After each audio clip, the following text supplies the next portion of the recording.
In this next segment, we'll talk a little bit about the role and importance of a melody as it pertains to the chord progression and the lyrical message of a song. Now, in the next section of this course, we're going to talk more in detail about the elements of a lyric and how to construct a quality chorus and hook and those kinds of things. But as it pertains to melody, a lot of times the lyric and the way we are expressing a certain emotion will determine the way that we should sing a melody.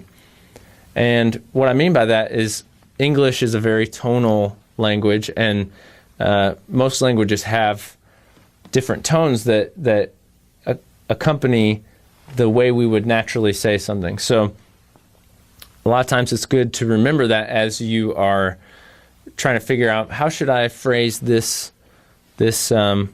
word, or how should I,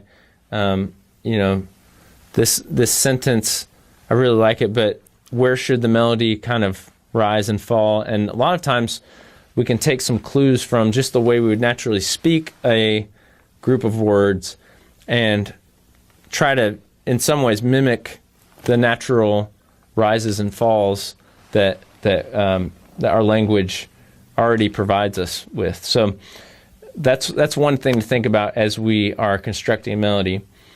Now, the other thing is making sure that we are writing a melody that's within an acceptable range.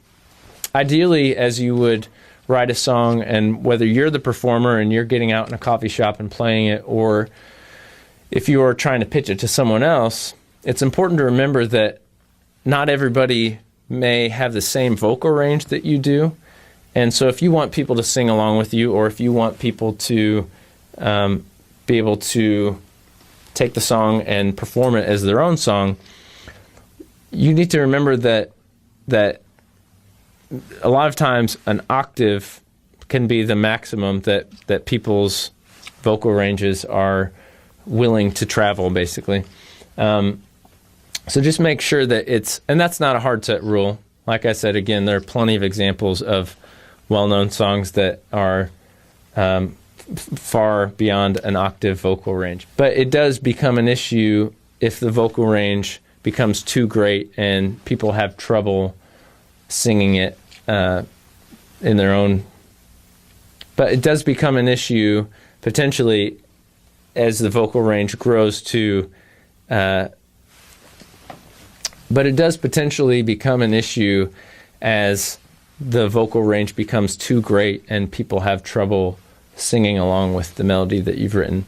An example of a small vocal range in a very famous song is Chuck Berry's Johnny B. Good. So I would check that out, and I think it's only just a perfect fifth that the vocal range sits within. So it's really amazing how much energy and excitement comes through that song when the vocal is really just sitting within a very small area. One other thing I'd encourage you to think about as you're constructing your melody is to not start your verse melody too high. So be aware that as you're starting your verse melody, you really want to leave some room for the chorus to come in with a little bit more excitement and energy. And along with that, you want to make sure that this isn't, and again, it's not a rule, but most songs, the chorus comes in, it's kind of the point of the song that you're encouraging everybody to sing along with you at, and so you want the melody to really hammer home the excitement and energy of the title or hook that you are singing about. So the emotion that you're trying to get across will determine just what the chorus does, if it's if it's kind of this soaring melody, or if it's this really wordy kind of syncopated phrasing. An example of a melody that really accomplishes this well is Whitney Houston's I Will Always Love You. And to me, that has always been a great example of a chorus melody that comes in and just, you feel it when she starts singing that. And part of that is because the melody has jumped up to that range that she's singing. And with songwriting in general, it's important to remember that music and lyrics aren't so set apart from one another. It's really a marriage. So I know the way we are covering it in this course is all music first, melody and chords, and then lyrics second.